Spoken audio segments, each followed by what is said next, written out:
جمعے کا دن تھا، جبریل آئے، یا رسول اللہ مجھے اللہ نے بھیجا ہے کہ جاؤ میرے محبوب کا حال پوچھ کے آؤ۔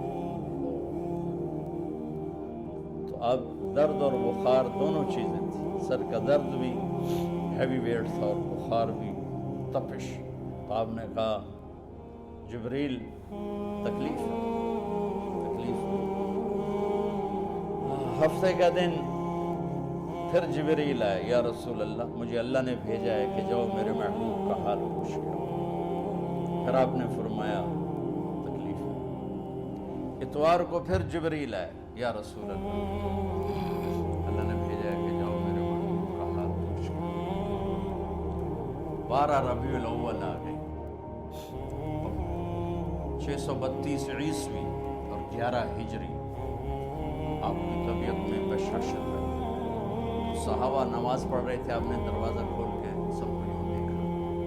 تو حضرت انس فرماتے ہیں ہم سب نماز میں تھے، لیکن جب دروازہ کھلنے کی آواز آئی اللہ کے نبی کا چہرہ تو ہم سب نماز میں یوں ہو گئے۔ نماز کے اندر ہی سارے اللہ کے نبی کو دیکھنا شروع کر دیا، بھول ہی گئے کہ نماز پڑھ رہے ہیں، ایسے گم ہو گیا آپ میں۔ تو آپ نے جلدی سے دروازہ بند فرما دیا۔ یہ آپ کی آخری زیارت تھی اپنی امت کے لیے۔ اس کے بعد آپ اپنے اللہ کی طرف کا سفر شروع کیا۔ تو اشراق کے بعد آپ نے اپنے بیگمات کو بلایا، ان کو بتایا نہیں کہ میں آج جا رہا ہوں، سب سے ملے، سب کو الوداع کیا اور انہیں بھیجا۔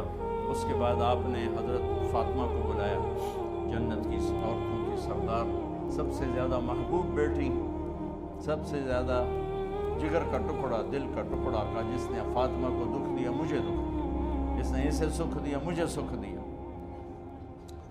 ہاں، ان کو قریب کا، بڑی قریب، ان کے کان میں کہا میں جا رہا ہوں۔ وہ رونے لگی۔ تو ہم نے کہا رو نہیں، چند دنوں کے بعد تیری میری ملاقات ہو جائے گی سب سے پہلے۔ تو 6 ماہ بعد حضرت فاطمہ کا بھی 24 سال کی عمر میں یا 25 سال کی عمر میں انتقال ہو گیا۔ ان کو رخصت فرمایا۔ پھر آپ نے داماد مولا علی کو بلایا، ان کا سر اپنی گود میں رکھا اور ان کے سر پہ اور کمر پہ ہاتھ پھیرتے رہے اور ان کو دعائیں دیتے رہے۔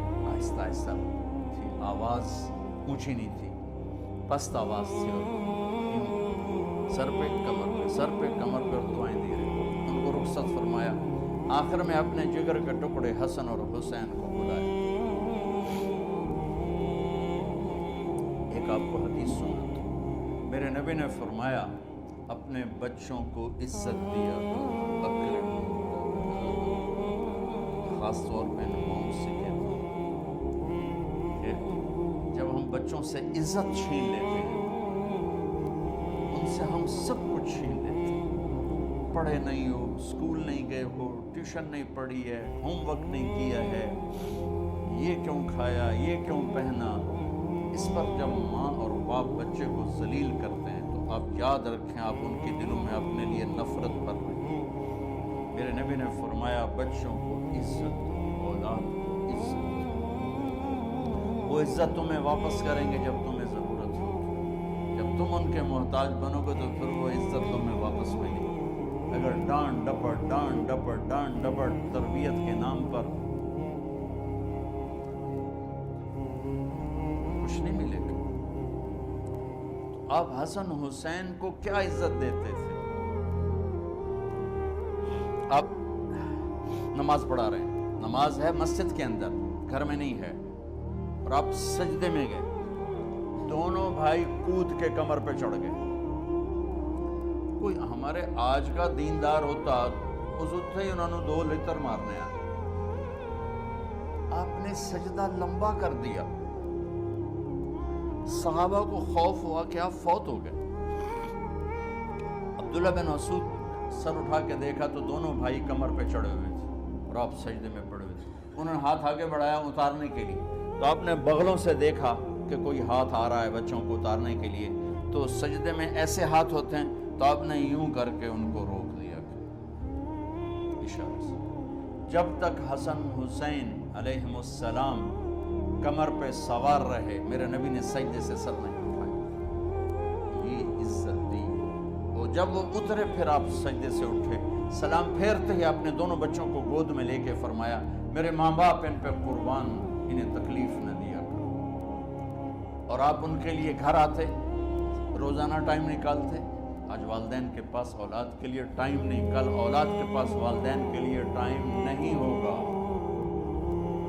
اپنے بچوں کو میں یہ نہیں کہتا ہوں بیٹھ کے نصیحتیں کرو، صرف محبت ٹرانسفر کرو، ٹائم دو، موبائل آف کرو، ٹی وی آف کرو، اور صرف آپ اور بچوں میں ایک ایسا تعلق ہو کہ ان کا بلوٹوتھ بھی آن ہو جائے، آپ کا بلوٹوتھ بھی آن ہو جائے، اور سارا ڈیٹا ٹرانسفر ہو جائے۔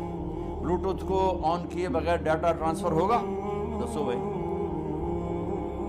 تو ہمارے بچوں کو بلوٹوتھ آف ہیں اسکولنگ کی وجہ سے، ڈانٹ ٹپٹ کی۔ 3 سال کا بچہ والا اسکول جانے کے قابل ہوتا ہے؟ 3 سال کا بچہ ماں کی گود کے لیے ہوتا ہے، باپ کی چھاؤں کے لیے ہوتا ہے۔ وہ روتا ہوا جاتا ہے، روتا ہوا آتا ہے، روزانہ ماں باپ سے نفرت اپنے اندر پیدا کرتا ہے اور اس کو پالتا ہے، بڑھاتا ہے۔